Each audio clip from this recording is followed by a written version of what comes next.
l'Église, en tant que communauté, que fraternité, que groupe, comme chaque croyant personnellement ou individuellement, le fait que cette foi soit vécue en groupe ou personnellement, est-ce que cela ne doit pas avoir un impact sur la vie sociale?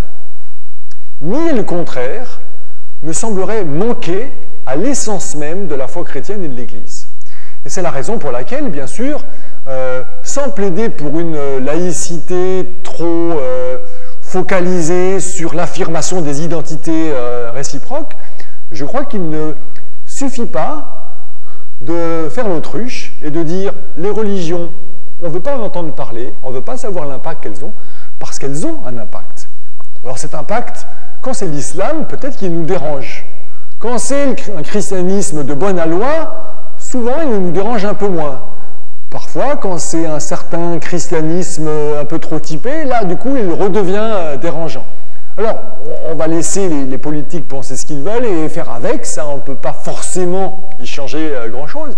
Mais ça pose la question, me semble-t-il, pour nous de savoir, en tant que croyants, en tant que chrétiens, en tant qu'Église, est-ce qu'on souhaite, est-ce qu'on veut, est-ce qu'on peut, et comment avoir un rayonnement, un rôle, une présence effective dans le monde qui nous entoure? Ou est-ce qu'on veut s'enfermer entre les murs de nos églises, se contenter de vivre notre foi dans un entre-soi, un entre-nous qui nous va bien, qui est parfois plus confortable pour nous, ou alors est-ce qu'on est invité à sortir de nos murs, sortir de nos zones de confort aussi peut-être, pour être une église rayonnante? Alors déjà, dans la manière dont je présente les choses, vous imaginez bien, et rien qu'avec le titre que j'ai choisi pour cette réunion cet après-midi, vous imaginez bien vers quoi je vais tendre. Mais je vais finir cette introduction en vous invitant à regarder un petit clip vidéo qui n'est autre qu'une publicité. Une publicité que vous avez probablement vue sur les écrans de télé ou de cinéma, je ne sais pas, ou vous ne l'avez peut-être pas vue, mais c'est une publicité, alors je vais tout de suite le dire, pour une société d'assurance, en l'occurrence la GMF.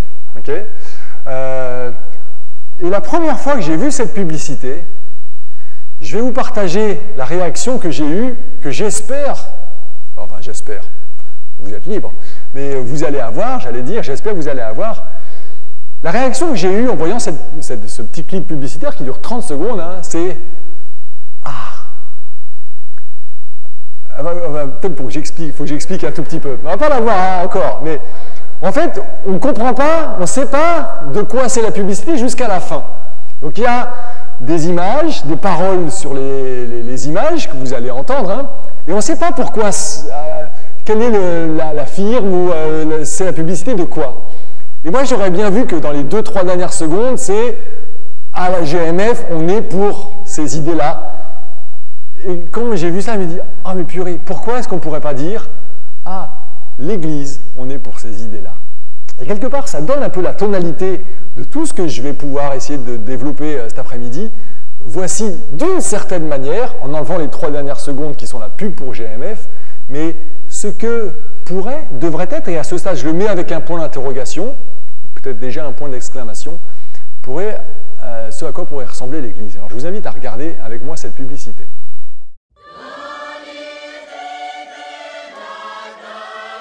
Nous sommes pour ceux qui grimpent aux arbres, pour ceux qui portent, pour ceux qui s'interposent. Nous sommes pour ceux qui s'arrêtent et pour ceux qui poussent, pour ceux qui ouvrent la porte. Nous sommes pour ceux qui tendent la main.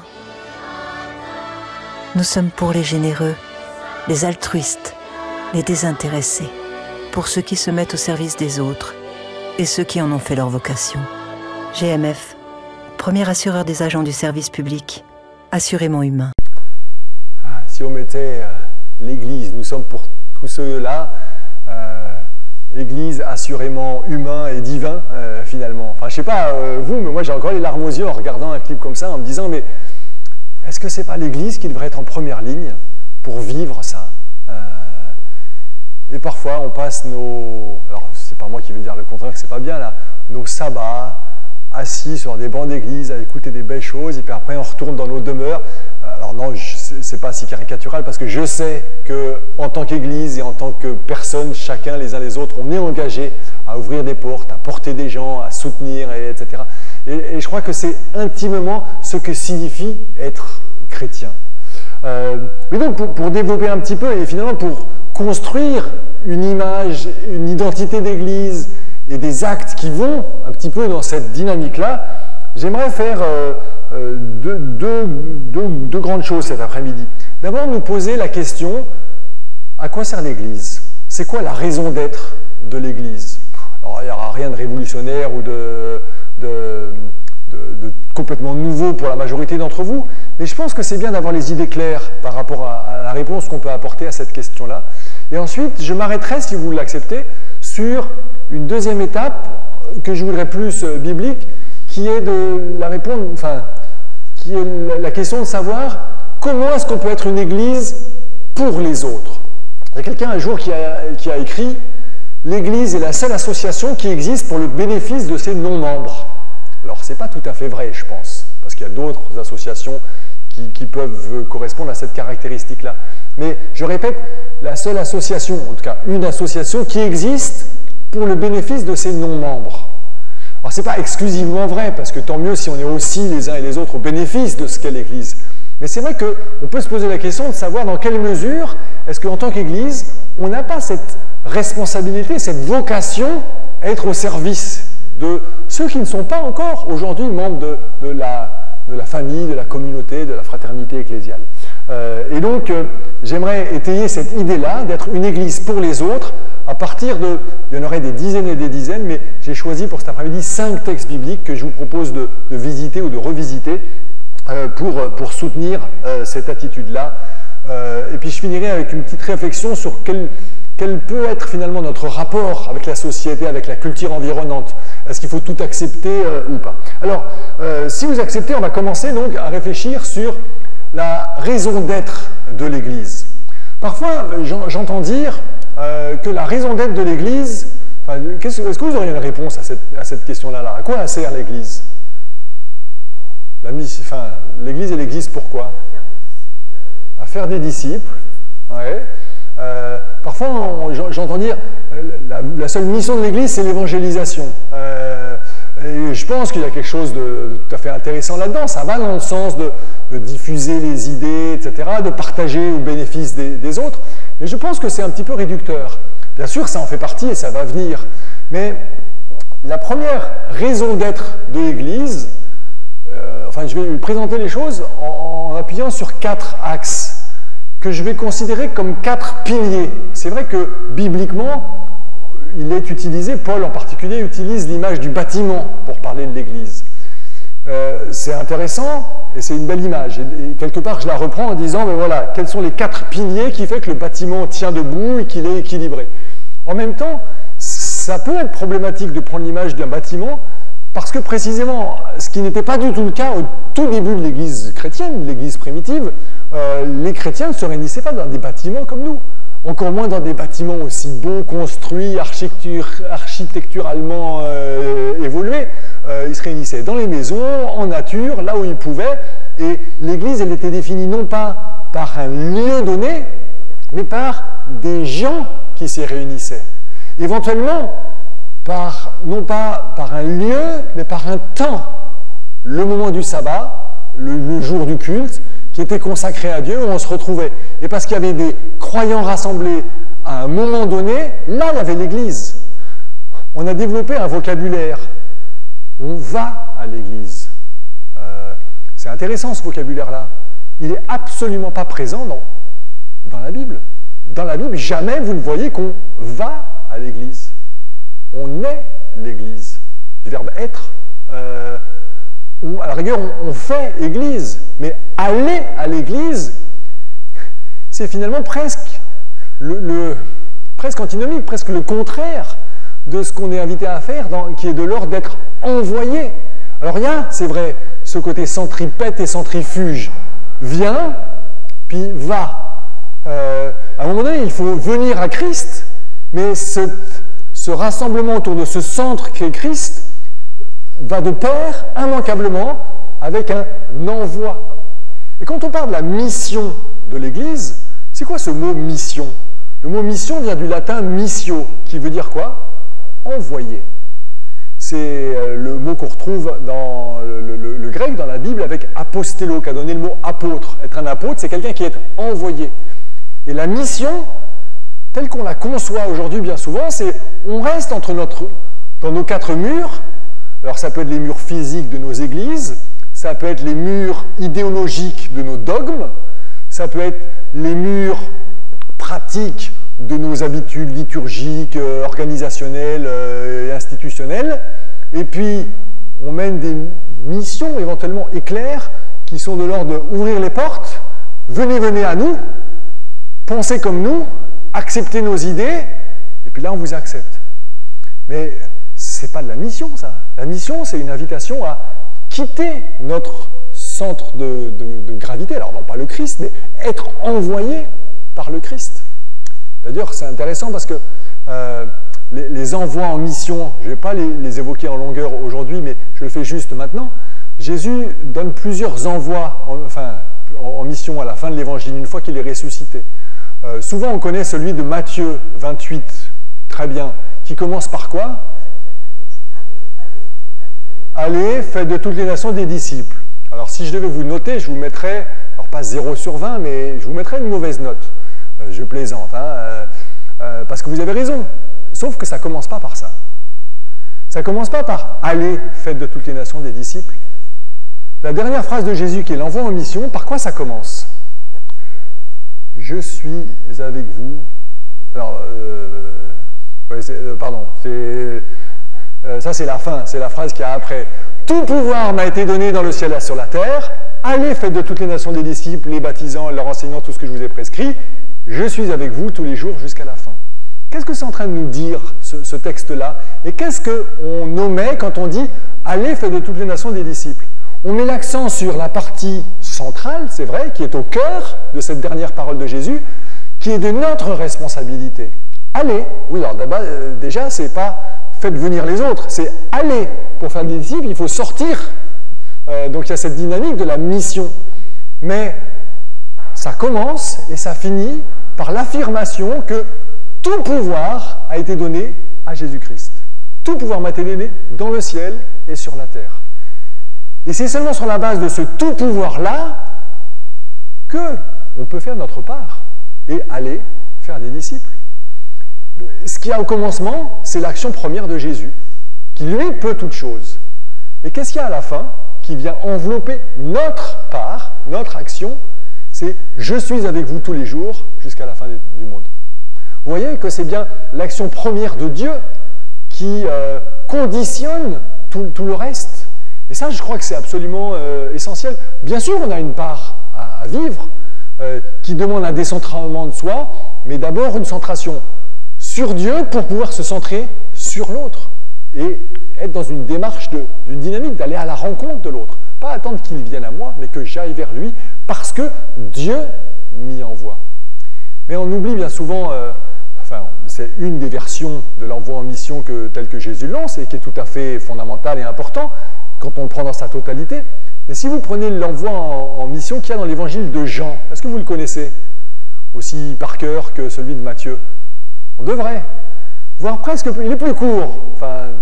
C'est un épisode très intéressant d'ailleurs, où les disciples sont rassemblés dans une chambre, dans une pièce qui est, précise le texte, fermée à clé. Et qu'est-ce que fait Jésus? Il s'invite dans ce lieu-là, où ils sont rassemblés dans cette pièce fermée à clé. Et c'est intéressant parce que je pense que dans le contexte, dans Jean chapitre 20, il y a cet épisode-là donc, où Jésus, on ne sait pas comment il fait, le texte ne le précise pas, et peu importe, mais il y a cette porte fermée à clé. Est-ce que ce n'est pas un peu ce que toutes les églises font en ce moment, en particulier en Europe, où il y a une sorte de repli identitaire, où les églises sont attaquées, les églises sont en décroissance, sont mises en minorité, sont repoussées dans la vie privée? Mais le risque, c'est justement que on ferme à double tour presque nos églises pour garder, s'assurer des convictions qui sont les nôtres, qu'on ne les affadisse pas, et ainsi de suite. Et Jésus vient nous visiter, si on peut dire, se mêler, traverser les portes fermées. Et qu'est-ce qu'il dit? D'abord, il commence par dire que la paix soit avec vous. Il insiste 2 fois là-dessus. Et ensuite, l'envoie lui-même en mission. Et le suivant, comme le Père m'a envoyé, moi aussi, je vous envoie. Là, c'est littéralement le mot mission qui est là, le fait d'être envoyé. Comme le Père m'a envoyé, moi aussi, je vous envoie. En d'autres termes, la mission, elle a son initiative, son point de départ en Dieu. Et finalement, le paradigme de la mission, il se trouve où dans la Bible? Il me semble qu'il se trouve dans Genèse au chapitre 3, dès l'irruption du péché. En fait, c'est le péché qui génère la nécessité d'une mission. Avant, il y avait une harmonie, tout allait bien. À partir du moment où il y a eu rupture de la relation, il y a ce gouffre qui existe entre Dieu et les humains. Et la mission, l'envoi est nécessaire pour ressouder cette relation, reconnecter les membres séparés, Dieu d'un côté, les humains de l'autre. Et on pourrait dire, mais voilà, c'est aux humains de faire la démarche vers Dieu. Et c'est ça la mission, de faire qu'on aille prendre les gens, leur partager, etc., pour les amener à Dieu. Bien sûr, on peut faire ça. Et c'est nécessaire à un moment donné de le faire. Mais il s'agit pour nous de comprendre que d'abord, Dieu fait le chemin et qu'il en prend l'initiative. Quand Adam et Ève ont péché, ils ont conscience de leur nudité, alors ils s'en couvrent, enfin ils la cachent avec des feuilles de figuier, et ensuite ils vont se cacher au soir quand Dieu vient. Et qu'est-ce que fait Dieu? C'est lui qui se déplace. C'est lui qui s'envoie littéralement, et qui, par cette phrase qui devient le paradigme de la mission, « Où es-tu » ? Où es-tu? Voilà le paradigme de la mission d'un Dieu qui vient lui-même à notre recherche, qui prend l'initiative de s'envoyer pour venir à notre rencontre. Et je crois qu'il y a quelque chose d'absolument extraordinaire là-dedans qui modélise vraiment la mission et la responsabilité et la compréhension de notre rôle en tant que chrétien, en tant qu'Église, de comprendre que Dieu a pris l'initiative. Et c'est la raison pour laquelle le premier élément, voilà, c'est déjà affiché, le premier élément de la raison d'être de l'Église, si on peut dire, c'est l'adoration. On peut dire c'est l'Église pour Dieu. C'est accuser-réception de cette initiative pleine d'amour de Dieu. On se réunit le samedi matin ou n'importe quel autre moment pour ensemble, non pas prendre l'initiative, mais répondre à l'initiative de Dieu ensemble en apportant à Dieu notre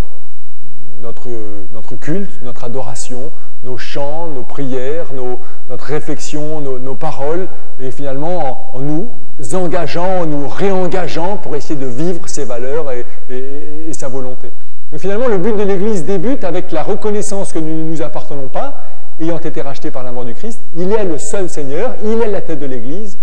Nous devrions donc en toute chose chercher à suivre sa volonté, réveiller dans sa parole et apporter gloire à son nom. L'Église, elle facilite ça, elle a vocation à faciliter ça. Est-ce que dans nos manières de vivre le culte, dans nos manières de vivre toutes nos activités finalement, on permet aux uns et aux autres, et à tout un chacun, y compris dans cette dynamique altruiste, et c'est la raison pour laquelle je trouve tout à fait intéressante cette initiative de ce qui est appelé ici les cultes contemporains ou les cultes un pas à la fois. C'est-à-dire que de se dire à un moment donné, la manière dont on vit le culte, est-ce qu'il est une opportunité offerte à nos voisins, à nos amis, à nos collègues, ou à nous d'inviter ceux-là pour qu'ils vivent un culte, si possible, peut-être un petit peu plus que d'habitude, adapté, leur permettant d'avoir l'occasion d'adorer Dieu et de comprendre qu'ils peuvent être dans cette dynamique de reconnaissance vis-à-vis de Dieu. Et donc je crois que l'Église, elle existe donc d'abord, c'est pas pour soi, mais pour Dieu. Ensuite, deuxième dimension de la raison d'être de l'Église, deuxième pilier, si on peut dire, malgré tout, mais malgré ce que j'ai pu dire, c'est vrai que c'est une association qui existe pour le bénéfice de ses non-membres, alors à commencer par Dieu, ensuite il y aura les autres, mais elle existe aussi pour nous-mêmes, l'Église pour elle-même, l'Église pour ses membres. Finalement, un des buts fondamentaux de l'Église ne doit pas être, doit être la transformation de chacun de ses membres. Ça implique étude de la Bible, formation de disciples, témoignage naturel. On est engagés les uns envers les autres pour nous transformer, nous faire grandir, nous édifier. Chacun avec nos talents, avec nos dons spirituels, nos profils, nos capacités. Les uns vont parler, enseigner, les autres vont faire un travail de l'ombre, les uns vont être engagés dans la musique, les autres dans l'organisation, dans le service, dans la technique, que sais-je. Et tout cela sert au bien commun et au fait que nous puissions tous petit à petit être dans un chemin de transformation qui correspond à ce que Dieu souhaite que nous devenions. Dieu nous accepte tels que nous sommes, quelles que soient nos vies, quelles que soient nos impasses, quels que soient nos échecs. Il ne souhaite pas qu'on reste tels que nous sommes. Et dans ce sens-là, l'Église, elle existe pour ça, pour qu'on s'aide mutuellement. Alors c'est vrai que dans cette perspective-là, parfois l'Église est tombée dans quelques travers, si on peut dire. C'est intéressant, une formule que certaines églises ont. Alors dans l'Église catholique, on appelle ça le droit canon. Dans l'Église adventiste, on appelle ça la discipline ecclésiastique. C'est intéressant ce mot de discipline. Et bien souvent, c'est vécu à « Ah, toi, tu n'as pas fait ce qui correspond à l'idéal de Dieu, alors on te tape sur les doigts. » Enfin, on ne te tape pas littéralement sur les doigts, mais on te censure, on te radie, on te fait je ne sais pas quoi. Mais l'essence même de la discipline, c'est quoi? Dans le mot même de discipline, devenir disciple. Vous voyez ce que je veux dire? D'une certaine manière, cessons d'envisager la discipline comme étant une condamnation plus ou moins grande de telle ou telle action, peut-être négative, mais comme comment vivre la discipline pour qu'elle soit une invitation faite à tout un chacun de toujours plus ressembler à l'idéal du disciple tel que Jésus nous le propose dans l'Évangile. Et si on vivait la discipline comme ça, je pense qu'il y aurait bien des révolutions dans nos églises et ce serait quelque chose de très intéressant. Mais il y a beaucoup de choses qui servent à l'édification, hein, la manière de vivre la discipline, mais finalement toutes les réunions qui existent, les échanges, les groupes de maison, etc., contribuent et j'espère que ça nous permet de nous édifier, de nous nourrir régulièrement pour essayer de toujours plus comprendre et de réfléchir par rapport à nos situations de vie, par rapport à l'actualité, comment être un croyant authentique. Donc, l'adoration, l'Église pour Dieu, l'édification, l'Église pour elle-même. Troisièmement, voilà ce qu'on évoquait tout à l'heure, c'est l'évangélisation, l'Église pour sa mission, cette idée d'être envoyée. Cette grande mission est prioritaire pour l'Église en tant que communauté, mais aussi pour chaque croyant personnellement. C'est finalement le désir de l'Église que de partager aussi largement et efficacement que possible cette bonne nouvelle du pardon de Dieu en Christ. Et dans ce sens-là, Dieu équipe et appelle chaque croyant à une variété de ministères, de vocations, et dans ce contexte, chacun peut être un témoin du Seigneur Jésus. L'idée que si on a trouvé un trésor, si on a des convictions qui sont belles, et plus on les partage, plus ça nous réjouit, alors pourquoi s'en empêcher? C'est vrai que ce n'est pas toujours facile de le faire d'une manière adaptée. Aujourd'hui, il n'y a pas forcément une vision très positive de ce qui vient des églises. Au contraire, comme toutes les institutions d'ailleurs, et l'institution ecclésiale n'est pas toujours vue positivement dans la société. Et donc quand on va venir au nom de l'Église présenter telle ou telle valeur, telle ou telle vision, telle ou telle explication du monde, ça ne va pas forcément être bien reçu.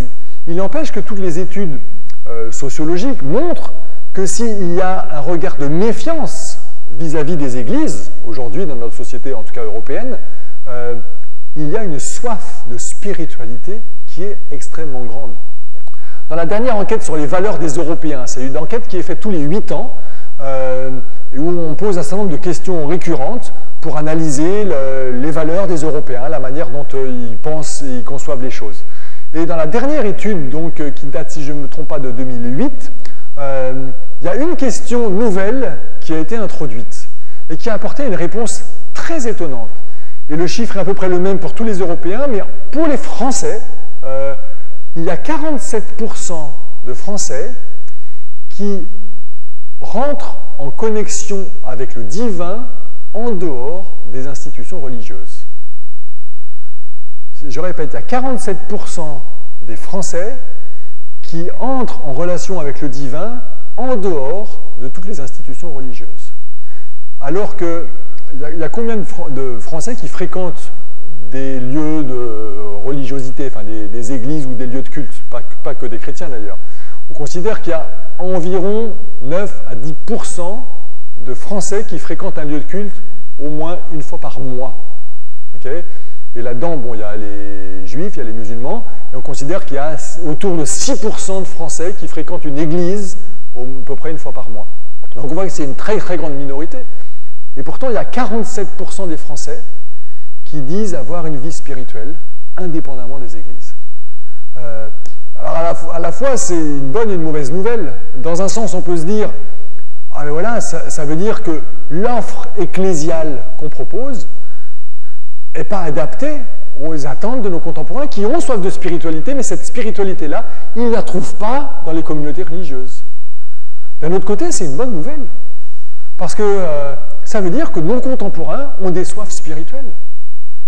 Et qu'on a beau dire que Dieu est mort, il n'y a plus personne qui croit, c'est pas tout à fait vrai.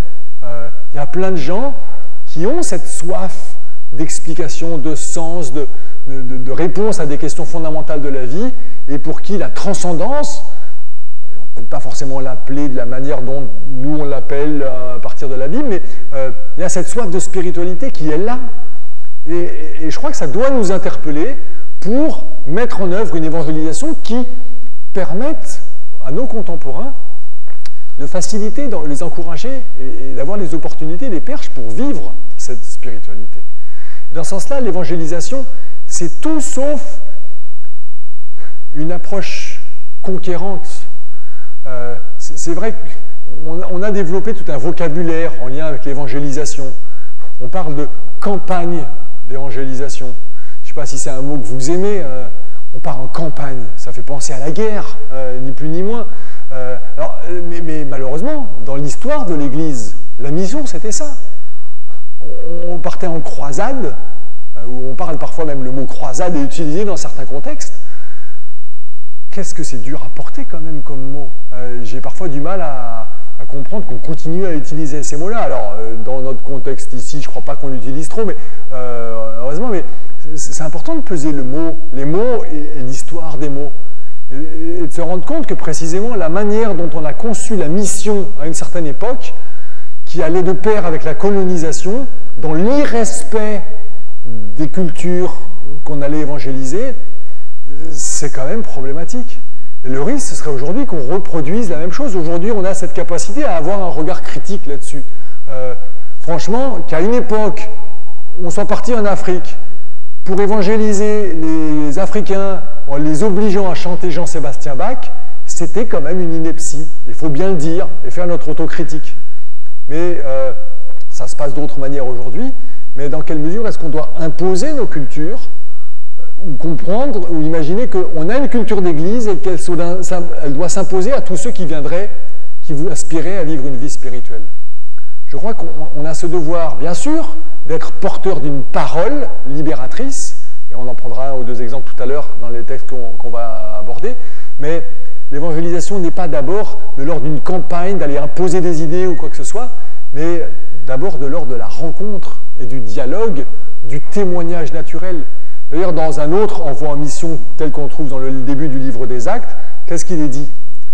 C'est au moment où Jésus va monter au ciel, mais juste avant de monter au ciel, il y a les disciples qui sont là devant le temple, et Jésus avait dit qu'il restaurerait son temple, et puis qu'il reviendrait. Et ses disciples lui demandent « Quand est-ce que cela va arriver ?» Et Jésus commence par répondre « Vous n'avez pas à connaître les temps et les moments auxquels ça doit arriver. » En d'autres termes, Jésus est en train de dire « Vous voulez contrôler les choses. Ce n'est pas vous qui êtes dans le contrôle. C'est Dieu, c'est mon Père qui contrôle les choses. Vous, faites juste ce qu'on vous demande de faire. Soyez juste ce qu'on vous demande d'être. Et qu'est-ce qu'ils doivent être? Vous recevrez une puissance. Le Saint-Esprit surviendra sur vous et vous serez mes témoins à Jérusalem, dans toute la Judée, en Samarie et jusqu'aux extrémités de la terre. Vous remarquez bien, ce n'est pas un ordre, ce n'est pas un envoi en mission qui est d'un type, d'un impératif à faire. J'allais faire un commentaire sur Matthieu 28, parce que c'est vrai qu'on voit un impératif dans « Allez, faites de toutes les nations des disciples ». Alors comme j'ai hésité, maintenant je suis obligé de le dire. Dans l'original grec, aller n'est pas un impératif. C'est un participe passé. Et la meilleure traduction en français que j'ai trouvée à ce jour, c'est « étant allé ». Donc ça implique d'être allé, si on peut dire, mais le seul verbe qui est à l'impératif, il y en a 4 des verbes, hein. Il y a un participe passé, aller, étant allé, voilà. Il y a 2 participes présents, baptisant et enseignant, et il y en a un qui est à l'impératif, et qui, dans la construction grammaticale de la phrase de ce fameux verset, est donc le verbe central, c'est « faites des disciples ». Et là, pour le coup, il est à l'impératif. « Faites des disciples », qui est en un seul mot, un discipuler, si on voulait traduire littéralement. Discipuler, faire des disciples. Et je crois que c'est quelque chose d'absolument essentiel, c'est-à-dire d'inviter les gens à la suite du Christ. Mais si on revient à Actes chapitre 1, verset 9, là, vous recevrez une puissance, le Saint-Esprit, donc par nous-mêmes on ne peut rien faire, ça rejoint ce qu'il y avait dans Matthieu, tout pouvoir m'a été donné, je suis avec vous, qui est la condition, qui est l'embrassement de notre possible à nous, vous recevrez une puissance et vous serez mes témoins. C'est pas devenez mes témoins, c'est une promesse que cette mission, cette évangélisation-là. C'est une manière d'être qui passe bien sûr par la parole à un moment donné, mais d'abord par le statut de témoin. C'est quoi un témoin? C'est quelqu'un qui a vécu, qui vit quelque chose et qui du coup peut en témoigner. Alors dans le contexte de l'époque de la Bible, être un témoin, c'est pas comme aujourd'hui. Aujourd'hui, dans un procès, quand il y a un témoin, on lui demande d'être complètement neutre. Et d'ailleurs, dans un procès, le juge il va demander à un témoin d'être extrêmement objectif. Dans le contexte romano-hellénistique de l'époque, le témoin, il avait effectivement vu une scène, mais lorsqu'il témoignait à un procès ou dans une réunion publique, il était pas neutre. Il assumait son propre regard, sa propre vision de l'événement. Et finalement, il prenait position pour la lecture qu'il avait de l'événement qui s'était passé, ou de la situation qui était jugée, de la personne qui était jugée. Et on lui demandait d'assumer ce regard-là. Et je crois que quand Jésus nous dit « vous serez mes témoins », c'est une invitation d'abord à vivre quelque chose de spirituel, de vrai, de fort avec lui, avec notre Père Céleste, entre nous. Et si on vit cela, alors finalement ça rayonne presque automatiquement. Bien sûr, ça peut passer par la parole, par plein d'autres moyens, mais ce n'est pas quelque chose que je vais faire à un moment donné, ou même, encore pire, qu'on va mandater quelqu'un de faire au nom de l'Église. Voilà, on aura fait une campagne d'évangélisation, 5 conférences, c'est bon, notre Église aura fait de l'évangélisation cette année. Bien sûr que non. Vous recevrez une puissance du Saint-Esprit et vous serez les témoins dans votre famille, à Neuilly et en région parisienne, et puis au-delà. Dans nos Jérusalem, c'est-à-dire dans nos cercles relationnels, dans nos entreprises, dans notre voisinage, ici ou là, où on sera des témoins, presque malgré nous, qu'on le veuille ou non. Voilà cette dynamique de l'évangélisation, me semble-t-il, telle qu'elle aurait à être vécue. Et l'Église, elle sert à ça. Donc elle sert à ce qu'il y ait l'Église pour Dieu, l'Église pour elle-même, l'Église pour sa mission. Il y a un 4e pilier qui me semble essentiel dans la raison d'être de l'Église, c'est la compassion. La compassion. L'Église pour la société. D'une certaine manière, c'est très complémentaire de ce qu'on vient de dire. C'est intéressant parce que Jésus a vraiment allié les deux choses. En même temps, c'est bien de les garder distinctes. C'est-à-dire que l'évangélisation, elle est le partage de l'évangile par une parole exprimée, elle passe par cette parole dite. Mais cette parole ne peut être reçue bien souvent que si elle va de pair avec des actes qui sont de l'ordre de la compassion. L'Église pour la société. En plus de la proclamation de l'Évangile, l'Église a été commissionnée par le Christ à étendre dans le monde son ministère de compassion. L'Église ne peut se contenter de son propre confort dans un monde tiraillé par des problèmes tels que la décadence morale, la corruption, l'oppression, la violence, le crime, l'injustice sociale. Sans bien sûr entrer dans le jeu du pouvoir politique pour imposer les valeurs chrétiennes dans notre société sécularisée et pluraliste, l'Église est invitée à une action de conscience envers le monde en démontrant l'amour et la justice du Christ. Et c'est ce que, comme je le dis là, ce que le Christ a bien montré. Finalement, Bien sûr, il a prêché, bien sûr, il a parlé, bien sûr, il a essayé de convertir les gens et de les amener à ses idéaux. Mais avant tout, il répondait aux besoins de ses contemporains, il donnait à manger à ceux qui avaient faim, il guérissait ceux qui étaient malades. Et je crois que c'est évidemment la responsabilité de l'Église de faire cela, d'avoir ce ministère de compassion. Et quand on a ces 4 éléments, que sont donc l'adoration, l'édification, l'évangélisation, la compassion, je pense qu'on a une Église équilibrée. Alors voilà un petit peu ce que pourrait être l'idéal de l'Église. Maintenant, la question, l'étape suivante à laquelle je voudrais arriver, c'est comment envisager de vivre ces 4 piliers-là, ces 4 éléments-là, dans une dynamique qui soit véritablement une dynamique pour les autres, et comment les fonder bibliquement. Et donc je vous propose de nous arrêter et d'ouvrir nos Bibles, parce que c'est ça qui me paraît important, de s'appuyer sur le texte biblique, sur 5 textes. Alors, ces 5 textes, ils sont choisis assez arbitrairement. Ils me paraissent assez révélateurs et complémentaires les uns des autres, mais on aurait pu en choisir d'autres. 5 axes, finalement, de ce que peut être cette Église pour les autres, cette Église rayonnante, et dans différentes dimensions de ce rayonnement. Le premier texte que je vous propose, c'est un texte du début de la Bible, Genèse chapitre 1, versets 26 à 28, et j'ai intitulé ça « Dominer pour faire maison commune ».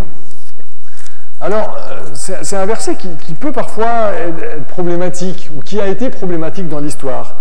Enfin, un des 3 versets qui sont là. Je vous propose de lire ce texte. Versets 26 à 28 du chapitre 1, c'est le moment de la création de l'homme. Dieu dit, « Faisons l'homme à notre image, selon notre ressemblance, et qu'il soumette les poissons de la mer, les oiseaux du ciel, les bestiaux, toute la terre et toutes les petites bêtes qui remuent sur la terre. » Dieu créa l'homme à son image. À l'image de Dieu, il le créa, mâle et femelle, il les créa. Dieu les bénit, Dieu leur dit, « Soyez féconds et prolifiques, remplissez la terre et dominez-la. Soumettez les poissons de la mer, les oiseaux du ciel et toutes les bêtes qui remuent sur la terre. » Dieu dit, « Voici, je vous donne tout herbe qui porte sa semence sur toute la surface de la terre, et tout arbre dont le fruit porte sa semence, ce sera votre nourriture. » J'ai lu jusqu'au verset 29, en fait. C'est intéressant parce que là, il y a un verbe qui est proposé. Dominer. Or, ce dominer, c'est intéressant parce qu'il a été utilisé au cours de l'histoire pour se dire on peut instrumentaliser la nature. On est au-dessus de la nature.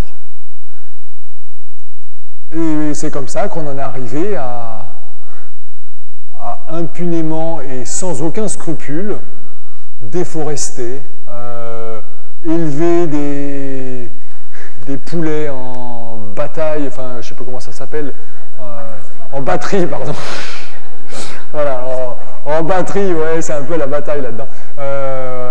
Et faire des choses qui sont finalement d'une tristesse inouïe et qui, je crois, sont finalement contraires à l'esprit de ce texte-là. C'est intéressant parce que ce mot « dominer » en hébreu ici a donné le mot « domus », « domestiquer ». Vous voyez, c'est le même mot que... Et c'est pour ça que j'ai écrit « dominer » pour faire maison commune. Parce que le mot qui, en français, a donné « dominer », c'est le même mot que la maison, « domestiquer », c'est-à-dire habiter ensemble. Or, si vous regardez le texte là, effectivement, il y a ce verset, hein. Dieu dit, Dieu les bénit d'abord, soyez féconds et prolifiques, remplissez la terre, dominez-la, soumettez les poissons de la mer. C'est intéressant, ce dominer et soumettre. Mais l'origine du mot dominer en hébreu peut effectivement vouloir dire d'avoir une sorte de supériorité par rapport à telle ou telle chose ou telle personne. Mais c'est aussi un mot qui parle d'un profond respect, d'une sorte presque d'acceptation, voire même d'adoration. Or, dans quel sens est-ce qu'il faut comprendre le mot? Je crois que le contexte nous y aide.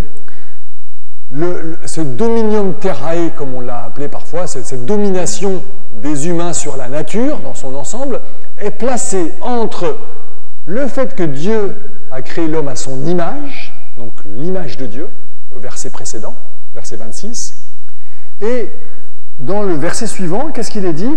Je vous donne toute herbe à la surface qui porte semence, ce sera là votre nourriture et le fruit des arbres. Alors c'est intéressant parce que on nous dit, voilà, vous êtes créés à l'image de Dieu et votre nourriture, ce sera, à ce stade en tout cas, après ça va changer, le végétalisme. Comment imaginer que la domination dont il serait question là soit une exploitation de la nature et des animaux notamment, alors que ça se situe entre l'homme créé à l'image de Dieu et l'homme invité à ne manger que des produits végétaux. Et donc là, je crois que ça nous met devant notre responsabilité écologique. Et le rayonnement de l'Église chrétienne et de l'Église peut-être adventiste en particulier, je crois, devrait être sa responsabilité écologique. Certaines églises, et l'Église adventiste en particulier, a été, je crois, avant-gardiste il y a 100 ans ou 150 ans sur ces questions-là. Je crois qu'elle a probablement perdu une part de sa vision, de cette vision presque prophétique, de ce souci-là de la terre. Et finalement, aujourd'hui, c'est bien d'autres associations non chrétiennes qui sont en pointe là-dessus. Alors que je crois que dans ce rayonnement qui devrait être celui de l'Église, évidemment, on n'est pas là dans une évangélisation directe, bien sûr, mais on est là dans ce que devrait être le rayonnement de l'Église, ou du christianisme, ou du chrétien individuel, qui, en cohérence avec cette conception, cette conviction que Dieu est le créateur, que du coup sa création est d'une valeur inouïe et qu'il est essentiel de la protéger. Et dans ce sens-là, je crois que nous devrions être, en tant que chrétiens et en tant qu'Église, en ligne de tête, en ligne de front, si on peut dire, sur les questions écologiques, de développement durable, de protection de la création, de soins. Alors on l'a été, parfois on l'est encore en termes d'alimentation ou autre, mais je pense que ça fait vraiment partie du rayonnement de l'Église, de comprendre que si nous sommes sur cette terre, c'est pour cohabiter pacifiquement avec l'ensemble de la création de Dieu, et que même cette responsabilité de dominer, c'est d'abord une responsabilité de protection de cette terre. Alors, on pourrait multiplier les textes, il y en a quantité d'autres qui vont dans ce sens-là. J'ai dit que je prenais un texte par grande idée, donc je m'arrête à ça. Mais je pense que dans cette Église pour les autres, bien sûr, on pense d'abord aux autres humains, et on va y arriver. Mais il ne faut pas négliger, je crois, notre environnement qui n'est pas de l'ordre de l'humain, pas seulement de l'ordre de l'humain, mais qui concerne la nature, les végétaux, les animaux, les minéraux, qu'il s'agit de protéger, qui ont une valeur inouïe, qui sont aussi la création de Dieu. On se dit parfois créationniste à mettre l'accent là-dessus, mais on insiste pour essayer de défendre des idées, parfois certains en se focalisant sur quand est-ce qu'il y a eu la création, comment ça s'est fait, etc. Mais si vraiment on est fondamentalement créationniste, c'est qu'on croit que Dieu est créateur, et donc que toute chose qui nous environne a une valeur inouïe, et qu'à ce titre-là, on a la responsabilité de prendre soin de la création de Dieu, parce que tout cela n'est pas venu par hasard comme ça, et ainsi de suite. Donc, cette responsabilité me paraît absolument essentielle dans notre manière d'être Église pour le service et le rayonnement autour de nous. Un deuxième axe qui me semble important à prendre en compte, je vais le baser sur le texte de la Genèse au chapitre 12. Alors peut-être on peut prendre ce texte-là. C'est le texte d'envoi, pour le coup un texte donc missionnaire, c'est dans le sens étymologique original du terme mission, un texte d'envoi d'Abraham. Abraham, qui s'appelle encore Abram à l'époque, dans Genèse au chapitre 12, je lis avec vous.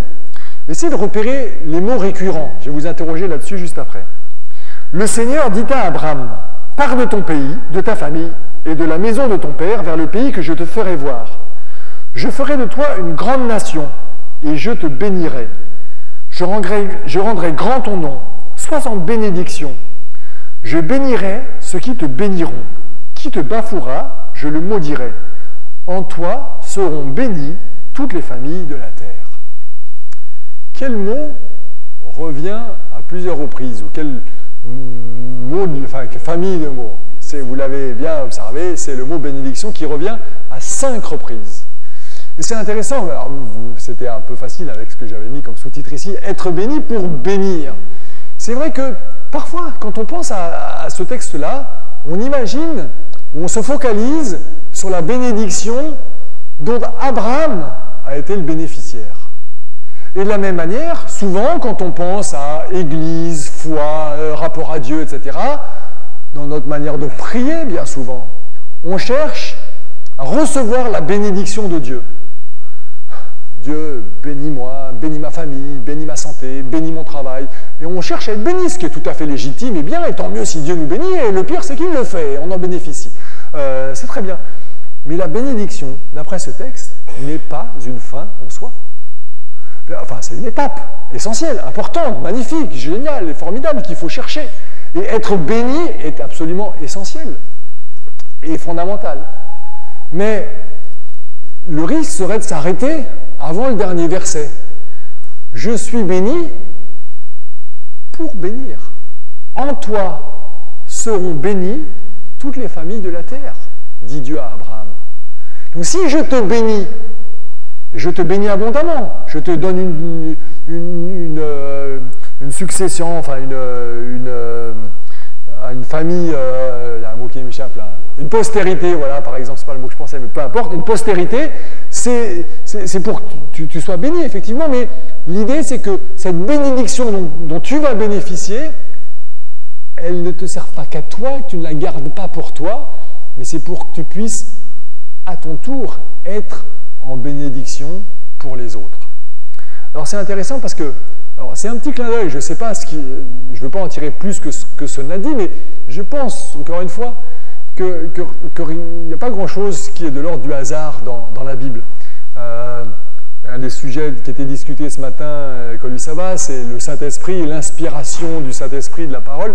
Bien sûr, ces écrits qu'on a dans la Bible sont des écrits humains, avec ce qu'ils sont, leur histoire, leur contexte, leurs limites, mais en même temps, j'ai la conviction que ce n'est pas un texte tout à fait comme les autres. Ce qui est intéressant, c'est que donc on a 5 fois le mot bénir là. Or, si vous regardez, on n'a pas le temps de tous les prendre maintenant, donc on est dans Genèse 12. Or, dans les premiers chapitres de la Genèse, à partir du chapitre 3, où il y a l'éruption du péché en Éden, il y a 5 fois le mot maudire, comme conséquence du péché. Et à ces 5 malédictions, si on peut dire, il y a 5 fois le mot bénir. Plus encore, si vous regardez cette bénédiction-là, quasiment dans ces termes-là, se trouve 5 fois dans les différents récits qui suivent. 3 fois pour Abraham, à 3 moments clés de sa vie, où là, au tout début, au moment où il est appelé à quitter son pays pour aller vers le pays que Dieu lui montrera. Un petit peu plus tard, quand Abraham va recevoir les envoyés de l'Éternel, si ce n'est Dieu lui-même au chêne de Mamré, où l'envoyé de l'Éternel, Dieu va renouveler sa bénédiction, quasiment dans les mêmes termes qu'ici, dans Genèse 18. Une 3e fois, au moment où Dieu demande à Abraham de sacrifier son fils Isaac. Et devant cet acte de foi, d'un Abraham qui répond positivement face à l'impossible, mais il fait confiance à Dieu, il le fait, malgré que ça lui déchire le cœur probablement, eh bien, Dieu renouvelle sa bénédiction, exactement, pratiquement dans les mêmes termes. Puis si vous continuez le texte de la Genèse, on se rend compte que cette bénédiction-là, elle est renouvelée pour Isaac, une fois, et puis elle est renouvelée pour Jacob, à chaque fois dans des moments clés de leur vie. Et donc, c'est probablement pas un hasard tout ça. Cette bénédiction-là me paraît absolument fondamentale. Nous devons rechercher la bénédiction de Dieu, d'un Dieu qui souhaite nous la donner, mais pas comme quelque chose qu'on va garder pour soi, quelque chose qui va partager, avoir une influence pour que nous soyons bénédiction pour les autres. D'ailleurs, c'est intéressant parce que il y a une ambiguïté dans le texte qui nous est proposé là. selon les traductions d'ailleurs, enfin, les traducteurs ont beaucoup de mal, c'est quasiment intraduisible ce tout début là. Le Seigneur dit à Abraham, pars de ton pays. Alors je ne sais pas ce que vous avez dans vos différentes versions, c'est lech lecha en hébreu, qui veut littéralement dire va vers toi-même. Alors c'est ambigu parce que c'est va vers toi-même, mais en même temps, il doit quitter son pays et il va marcher des centaines de kilomètres. Mais finalement, le message qui est contenu et l'ambiguïté, enfin le paradoxe qui est contenu dans cette formule-là de l'hébreu, est de dire que je ne trouve mon identité profonde, je deviens vraiment qui je suis, ou en tout cas qui je suis appelé à être, que dans la mesure où je me décentre de moi et je me laisse guider par Dieu pour quitter ce centre, cet ancrage qui est le mien comme point de départ. Donc finalement, en bougeant, en étant envoyé, je me trouve, je deviens qui je suis appelé à être. Et c'est en ce sens-là que je suis béni, parce que je deviens, la volonté devient mise en œuvre dans ma propre existence et dans la maison de ton Père, vers le pays que je te ferai voir. Il y a cette idée de confiance là qui va faire qu'en se détachant de soi, on devient encore plus le soi profond, ce qui implique d'une certaine manière que la bénédiction transforme profondément nos êtres et qu'à notre tour, on peut devenir agent de transformation pour ceux qui nous entourent et donc pour la société, en devenant bénédiction. Dominer pour faire maison commune, être béni pour bénir. Troisième axe pour être une église pour les autres, recevoir la paix pour contribuer à la paix. Et là, je vous propose de vous tourner vers le livre du prophète Jérémie, où il y a un texte très intéressant. On est dans un contexte de la déportation. Là. Le peuple d'Israël n'a pas souvent été fidèle à sa vocation. Il a rarement été dans l'écoute de ce que Dieu lui avait demandé, dans le vécu de la volonté de Dieu. Et du coup, finalement, ce qu'était une forme de menace de Dieu, d'une attention d'une main protectrice qui respecte la liberté du peuple de ne pas faire la volonté de Dieu, mais ça implique que finalement, Nebuchadnezzar en l'occurrence, les Babyloniens ont pris mis la main sur Israël, sur Jérusalem et même sur le temple. Et du coup, le peuple d'Israël a été déporté, 3 vagues successives, et Jérémie est donc un prophète de la déportation. Et là, on est dans un contexte où le prophète parle de la part de Dieu et s'adresse au peuple qui est à Babylone. Et qu'est-ce que dit le texte là dans Jérémie au chapitre 29, les versets 4 à 7 ? C'est absolument exhortant, je trouve. Je lis avec vous. « Ainsi parle le Seigneur, le Tout-Puissant, le Dieu d'Israël, à tous les exilés que j'ai fait déporter de Jérusalem à Babylone. Construisez des maisons et habitez-les. Plantez des jardins et mangez-en les fruits. Prenez femmes, ayez des garçons et des filles. Occupez-vous de marier vos fils et donnez vos filles en mariage pour qu'elles aient des garçons et des filles. Là-bas, soyez prolifiques, ne déclinez point. Soyez soucieux de la prospérité de la ville, ou de la paix de la ville, où je vous ai déportés, et intercédez pour elle auprès du Seigneur. Sa prospérité est la condition de la vôtre. » C'est extraordinaire ce texte-là. Dans un sens, on pourrait dire, mais Dieu, il ne pourrait que désirer ardemment le rapide retour des exilés à Jérusalem. Non, Dieu savait que ça devait durer 70 ans. Et en attendant ce moment-là, espéré, dont les gens se disaient, mais est-ce que ça va venir ou pas? Qu'est-ce que dit Dieu? Il dit, installez-vous et rayonnez là où vous êtes. Même en exil, construisez des maisons, plantez des jardins, faites fructifier. On retrouve là la tonalité du récit de la création. Soyez prolifiques, peuplez la terre, vivez tout simplement. Il y a cette invitation j'allais dire proliférer, c'est peut-être pas le mot, mais à rayonner, à exister, à produire, à être au bénéfice, à souhaiter la prospérité, là c'est le mot qui est dit là, de l'environnement dans lequel on est. Bien sûr, je crois qu'on est en exil en attendant le retour de Jésus et qu'on soit sur une terre renouvelée, changée radicalement, ou qu'on monte au ciel, qu'on aille au paradis, comme on le dit parfois de manière populaire. Mais en attendant ce moment-là, on est en exil. Et dans cet exil, qu'est-ce qu'on doit faire? Ne rien faire, se recroqueviller sur nous en attendant d'essayer d'être solide et solidaire pour n'attendre que le retour de Jésus. Bien sûr qu'il faut vivre dans l'espérance et qu'on peut espérer un retour du Seigneur pour bientôt.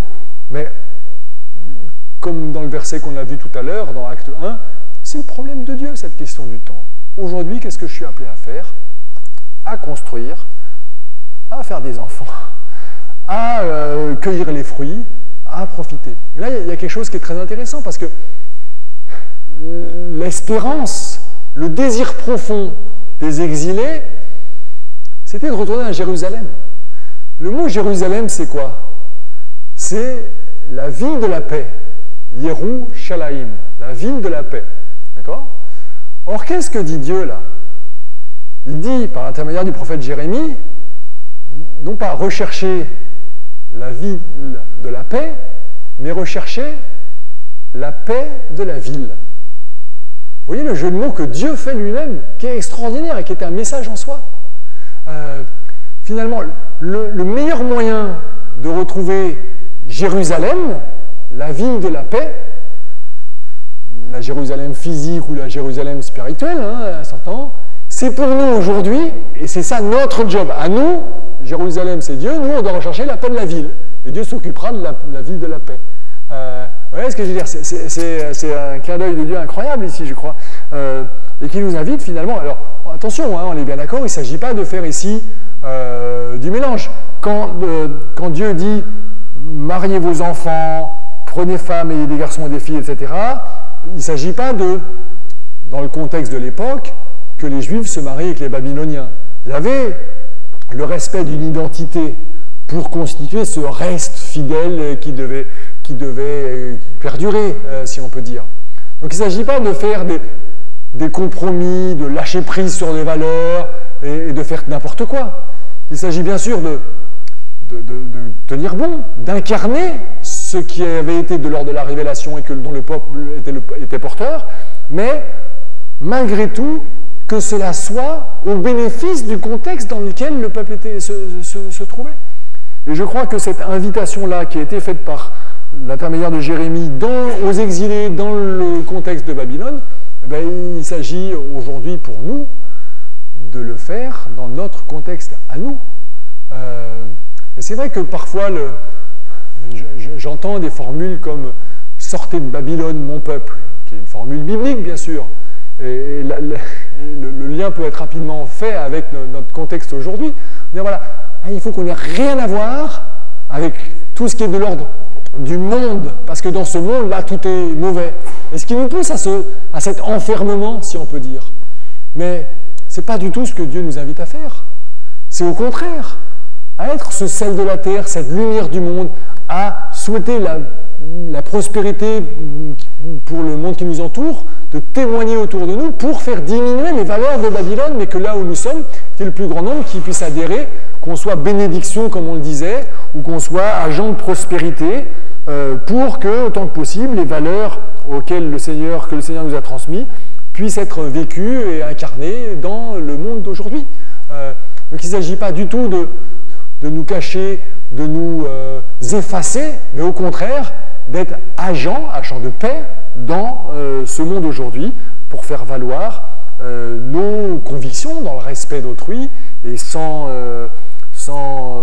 condamnation outrancière, mais en ayant la conviction et en partageant ces convictions au bénéfice du plus grand nombre. Intercéder pour elle. Nous soyons aussi non seulement dans l'action, mais dans la prière pour ce monde-là et donc en souhaitant son bien. Voilà donc une manière d'être Église pour les autres qui me paraît absolument fondamentale. Quatrième axe, je dis que j'en avais 5 et je serai assez court sur le 5e parce qu'on en a un petit peu parlé ce matin. Je vous invite à prendre avec moi 2 textes du Nouveau Testament, là pour finir. Luc chapitre 4, les versets 16 à 21. Alors c'est intéressant ce texte-là, parce qu'il est très, très fort, très riche. D'après l'évangile de Luc, dans l'évangile de Luc, c'est la première fois que Jésus prend la parole dans son ministère. Donc l'évangile de Luc commence par les 2 chapitres des récits de la naissance et de l'enfance de Jésus, qu'on connaît bien, qu'on a probablement relu ou remédité à l'occasion de Noël. Au chapitre 3, on a l'irruption, si on peut dire, le ministère de Jean-Baptiste. Et puis, on nous dit donc que grâce au ministère de Jean-Baptiste, finalement, ça prépare le terrain pour Jésus. Jésus qui est baptisé, dont on nous présente la généalogie. Et puis, juste après son baptême, Jésus qui va dans le désert, qui est tenté par le diable. Et puis, il y a le début du ministère de Jésus en Galilée, au verset 14. Alors, Jésus, avec la puissance de l'Esprit, revint en Galilée, et sa renommée se répandit dans toute la région. Il enseignait dans leur synagogue, et tous disaient sa gloire. Et puis voilà notre texte, donc, Luc chapitre 4 à partir du verset 16. Il vint à Nazareth, où il avait été élevé. Il entra, selon sa coutume, le jour du sabbat dans la synagogue, et il se leva pour faire la lecture. On lui donna le livre du prophète Ésaïe, et en le déroulant, il trouva le passage où il était écrit. Donc, citation d'Ésaïe, en l'occurrence. « L'Esprit du Seigneur est sur moi, parce qu'il m'a conféré l'onction pour annoncer la bonne nouvelle aux pauvres. Il m'a envoyé pour proclamer aux captifs la libération, aux aveugles le recouvrement de la vue, renvoyer libres les opprimés et proclamer une année d'accueil par le Seigneur. » Il roula le livre, le rendit aux servants et s'assit. Tous dans la synagogue avaient les yeux fixés sur lui. Alors il commença à leur dire « Aujourd'hui, cette écriture est accomplie, vous qui l'entendez. » Imaginons bien la situation. Jésus et Luc nous racontent cet épisode-là comme la première, comme je le disais, prise de parole de Jésus. Jésus est allé à la synagogue. Alors Luc a peut-être choisi ce sabbat-là, où il était à la synagogue, où il y avait ce texte-là, parce qu'il faut savoir qu'il y avait des textes liturgiques. C'est encore le cas d'ailleurs si vous allez dans n'importe quelle synagogue aujourd'hui, vous allez à un sabbat à la synagogue, vous êtes sûr de trouver tel ou tel texte correspondant à tel ou tel sabbat. Et c'est ainsi qu'on lit à la synagogue en une année l'intégralité du livre, des 5 premiers livres de la Bible, qu'on appelle le Pentateuque. Donc c'est des gros passages pour pouvoir tout lire en 52 sabbats de l'année. Donc vous imaginez, c'est plusieurs chapitres. C'est vrai que dans nos contextes ecclésiaux aujourd'hui, le moment de la lecture de la Bible, c'est quelques versets, ça dure 2 minutes, puis après on a des prédications qui sont parfois à rallonge, moi le premier, mais dans le contexte de la synagogue, c'était plutôt le contraire. Ce qui était important, c'était la lecture de la Bible. On lisait donc plusieurs chapitres du Pentateuque, puis on lisait certains psaumes, puis on lisait certains textes des prophètes. Alors là, pour le coup, les psaumes et les prophètes, c'était sur des rythmes pluriannuels, en général de 3 ans. Et donc, ce texte-là d'Ésaïe 61, en l'occurrence, qui est cité ici par Jésus, était un des textes de la liturgie, que donc tous les Juifs connaissaient, ils l'avaient déjà entendu un certain nombre de fois depuis les années qu'ils fréquentaient la synagogue. Or, l'important, c'était donc la lecture du texte. Et c'est pour ça que Jésus s'assoit après. La prédication, finalement, le commentaire de la parole, c'était une option. S'il y avait quelqu'un qui était là disponible ou disposé à faire un commentaire sur la parole, tant mieux. Sinon, c'est pas grave, on avait lu la parole, l'essentiel avait été accompli. Et donc, quand Jésus s'assoit, tous les regards se portent vers lui. Finalement, il a déjà une réputation un peu qui le précède, il est l'enfant de la maison, alors l'une des prophètes en son pays, nous est-il dit par ailleurs, mais toujours est-il que donc, les regards se tournent vers lui. Est-ce que Jésus, tu veux nous faire un commentaire sur cette parole? Et voilà que Jésus accepte, et sa prédication est pour le coup des plus courtes. Elle ressemble à quelque chose comme ceci. Le texte annonce que le Messie va venir. Eh bien, il est venu, c'est moi. Bon, ça va mal finir pour lui, parce que la prédication, alors est-ce que c'est lui qui l'a écourté, ou est-ce qu'on l'a écourté pour lui? On l'a chassé, on a failli le lapider. Bref, mais ce qui est intéressant, c'est la manière dont le texte est cité ici. Si vous regardez attentivement, ce texte est fondamental et il donne la tonalité du ministère de Jésus et finalement la tonalité de ce que peut être notre raison d'être aujourd'hui en tant que chrétien. Comme le Père m'a envoyé, moi aussi je vous envoie. Or, qu'est-ce qu'il est dit là? L'Esprit du Seigneur est sur moi parce qu'il m'a oint. Pourquoi? Pour amener un ministère de libération. Est-ce que c'est ce qu'on modélise en tant qu'Église aujourd'hui? Je ne suis pas sûr que dans notre société, on considère que les églises soient des agents de libération. Alors, à tort probablement, mais dans la pensée de nos contemporains, les églises, ils ne peuvent pas faire ci, on ne peut pas se marier, on ne peut pas... bref, je vais passer les exemples qui ne seraient pas forcément tous bienvenus, mais on a une vision plutôt condamnatrice, plutôt rigoureuse, moralisante de l'Église.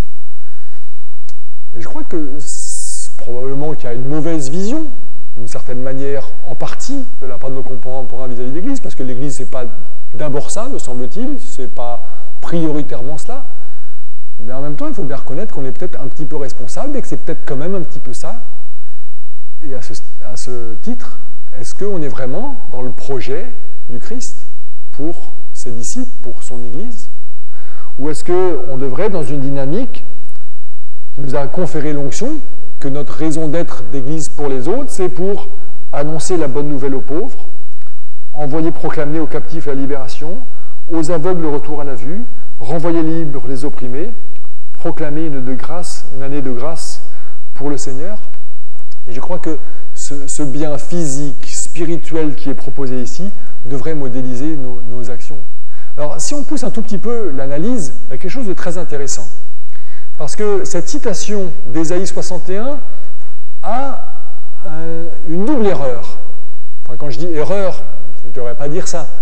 Avec une question qui se pose. D'où vient l'erreur? Est-ce que c'est Jésus, dans son commentaire, dont on n'aurait pas l'intégralité, qui a... soit il aurait lu en partie seulement le texte, parce qu'en fait, la citation contient un rajout et une omission. Un rajout, c'est qu'on a pris un petit bout d'Ésaïe 58, donc 3 chapitres avant, pour le rajouter, pour devenir redondant d'ailleurs, je crois que c'est, j'ai plus ici, là j'ai un doute, mais je crois que c'est la phrase pour renvoyer les opprimés en liberté, comme pour insister sur cette question de la libération que le Christ est venu accomplir. Donc ça c'est l'ajout.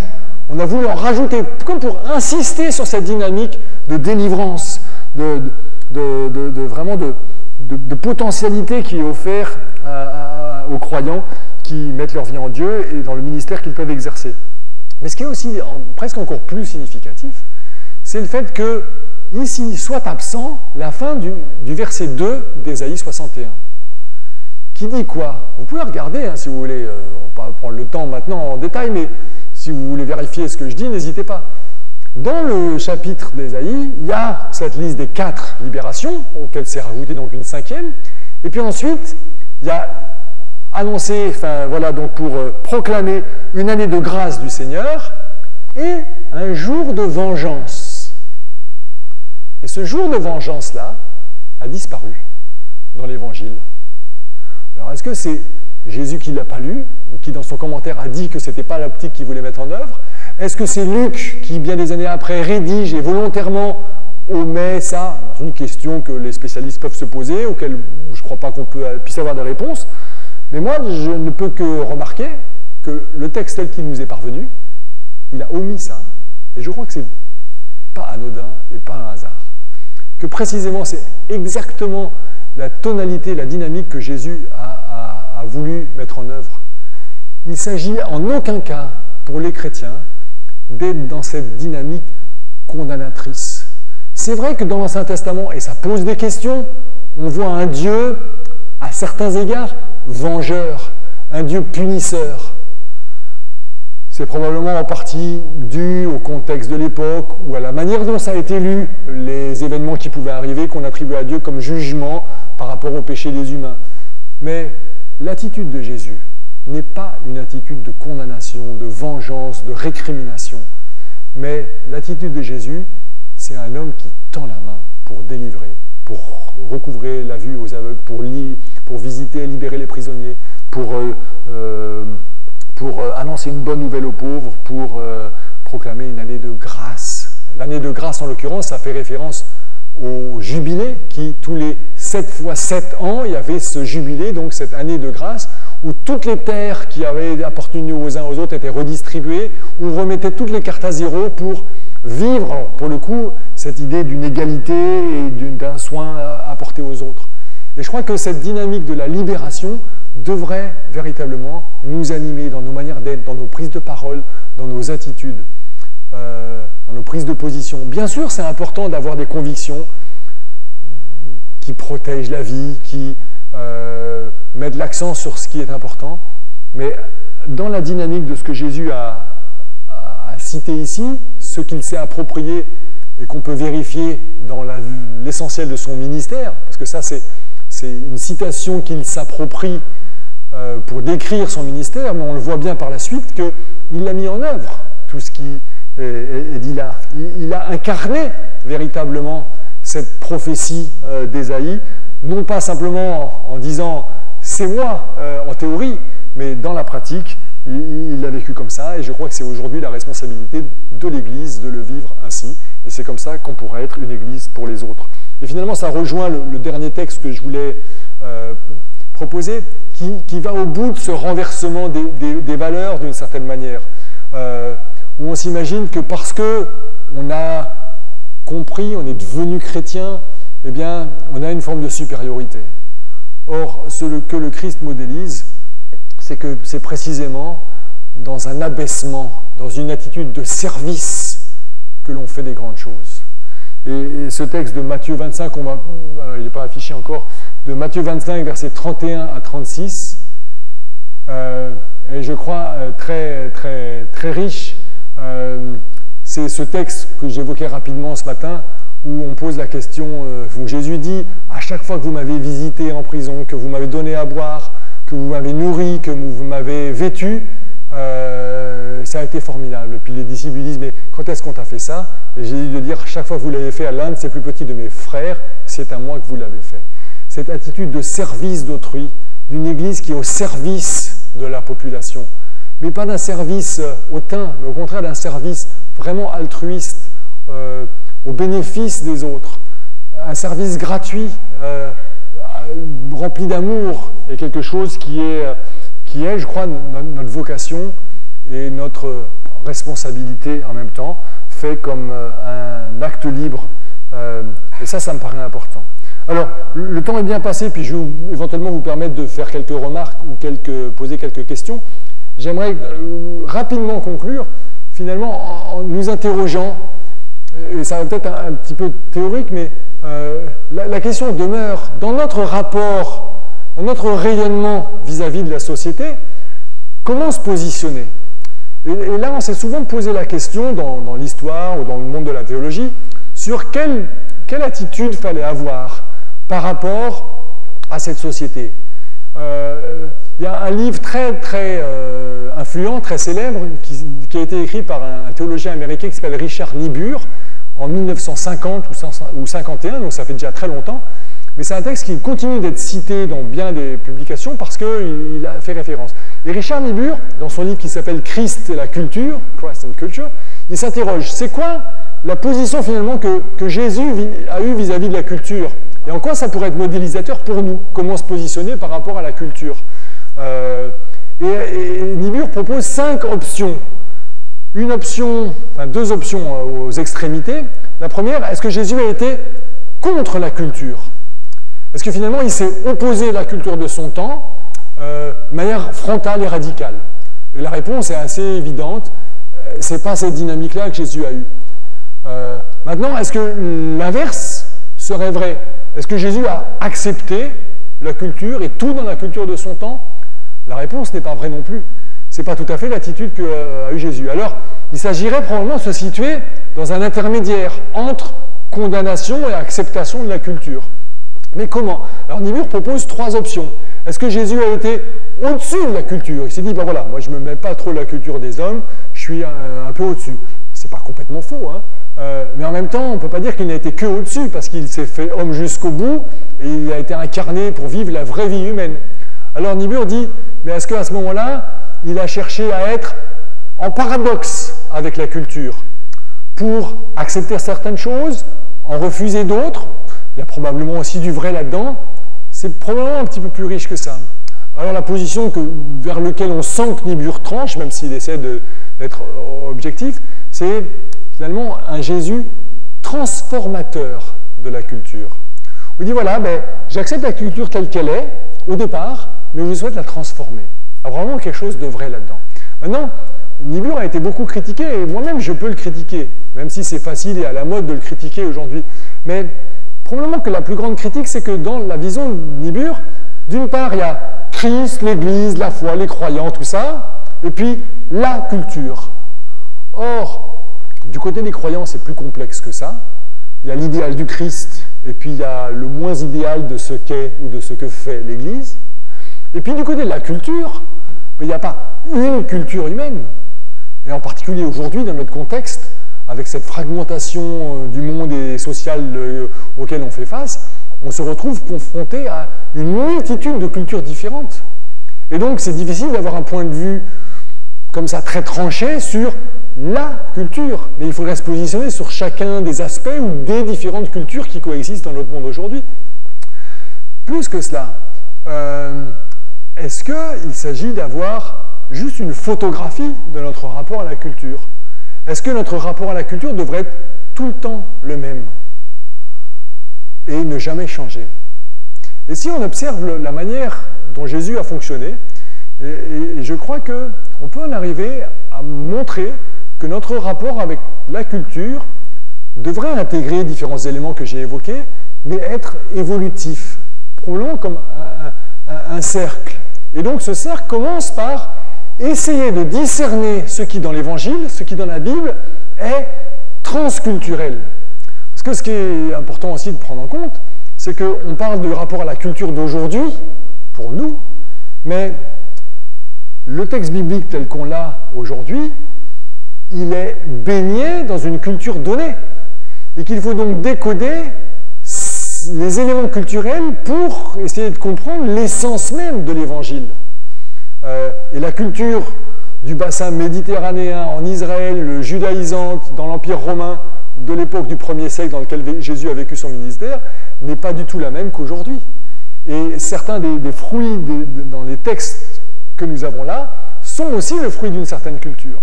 Donc il faut essayer d'avoir ce rapport critique, et la manière de le faire, c'est, je pense, c'est de discerner dans les histoires qui nous sont présentées dans le canon des Écritures, ce qui est transculturel, c'est-à-dire les valeurs essentielles, valables en tout temps, en toute époque. Par exemple, l'amour du prochain, la fraternité, la notion de service, enfin tout ce qu'on a, les 5 éléments qu'on a vécu tout à l'heure, dominer pour faire maison commune, bénir pour, enfin être béni pour bénir, être libéré pour libérer, rechercher la paix, enfin vivre la paix pour rechercher la paix de la ville, et servir pour être servi pour servir. Tout ça, ça fait partie, je pense, des valeurs transculturelles de l'Évangile, et on pourrait en multiplier quelques autres exemples, bien sûr. Mais une fois qu'on a défini ce qui est transculturel, il s'agit, me semble-t-il, de pleinement s'investir, se mélanger et être contextuel. C'est le principe de l'incarnation de Jésus. On pourrait parler même, c'est un terme un peu théologique, mais être incarnationnel. Jésus qui s'est fait humain jusqu'au bout, qui s'est mélangé à l'humanité, dans l'humus de l'humanité, si on peut dire, avec toute sa beauté, mais toute sa vilainie aussi, toutes ses limites. Et je crois que c'est notre responsabilité, pour être véritablement une église pour les autres, qu'à un moment donné, de pleinement embrasser la vie des gens. Pas rester dans nos salles fermées à clé, mais d'être véritablement envoyé pour connaître les gens, pour s'en faire des amis. Comment veut-on que d'autres personnes deviennent chrétiennes si on ne fait que des campagnes éclairs, devenez chrétien, et puis on s'efface et on revient dans nos 4 murs sécurisants?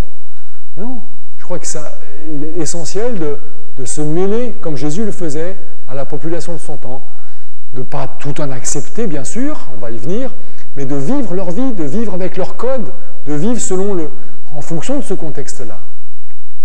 Et ça, cet embrassement de la culture de l'autre est une manière de se décentrer de soi, quitte ton pays, quitte ton église, comme Dieu dit à Abraham, pour aller à la rencontre d'autrui. Maintenant, cette rencontre-là ne va pas m'amener à faire et à accepter tout et n'importe quoi. Et c'est la raison pour laquelle, après, et c'est dans ce sens-là que je parle de processus, après avoir été transculturel et contextuel, il s'agit d'être contre-culturel. Mais je ne peux pas montrer à mes contemporains que peut-être, je ne sais pas, manger n'importe quoi, que coucher à tout va, multiplier les aventures sexuelles ou autres, que boire tout et n'importe quoi, que de voler, tromper, enfin tout ce que vous voulez, voilà, ce qui paraît évident comme valeur chrétienne, c'est pas positif si d'abord j'ai pas gagné la confiance d'autrui. C'est la raison pour laquelle notre message contre-culturel, en disant tu peux peut-être essayer autre chose comme valeur dans ta vie, ne pourra être entendu, comme c'était le cas pour Jésus, que lorsque d'abord il aura gagné la confiance de ses interlocuteurs. Parce qu'il aura vécu avec eux, il aura répondu à leurs besoins, il leur aura montré de l'amour, il aura gagné ce lien de réalité aimante qui va faire que tout d'un coup, notre vie de témoin, notre témoignage, qui sera probablement et qui doit être contre-culturel.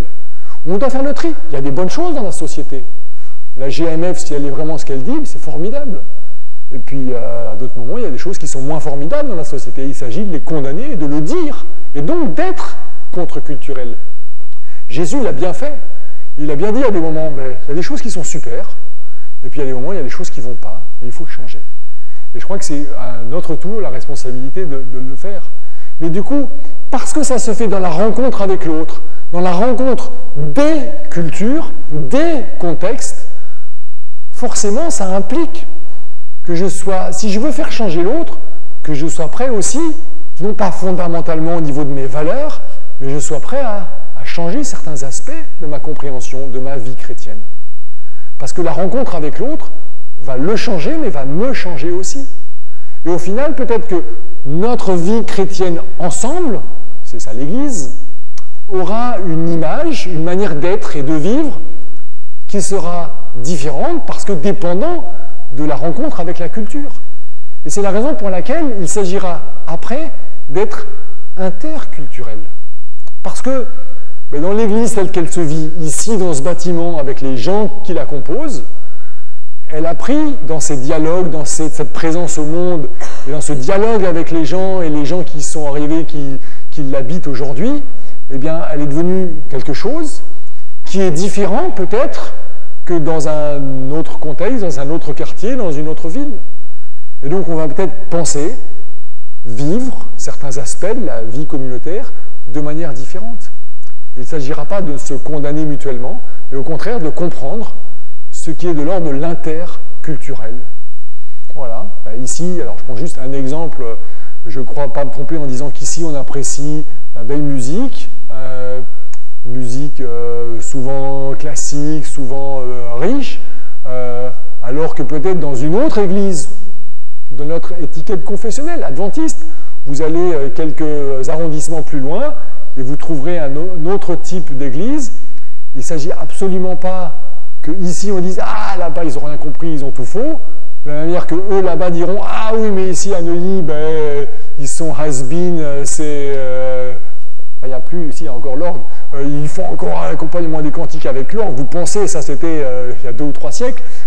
Mais non, simplement on a des cultures différentes, des appréciations, des goûts différents, et c'est une richesse, parce qu'il y a une offre ecclésiale qui correspond aux différentes cultures, et c'est quelque chose qui pour moi me semble être un atout extraordinaire, et quelque chose de nécessaire. Mais une fois qu'on a compris ça, c'est finalement ce cercle-là dans notre rapport à la culture, à la société, qui est à renouveler sans cesse. Comprendre que c'est un processus qui n'est pas figé, il y a ce va et ce vient, cet embrassement et cette critique, cette acceptation et cette transformation qui se succèdent et qui nous invitent à trouver cet équilibre entre une identité bien ancrée en Dieu et en même temps une vraie présence et une vraie incarnation, implication dans la société, parce que c'est notre responsabilité et c'est ce que le Christ a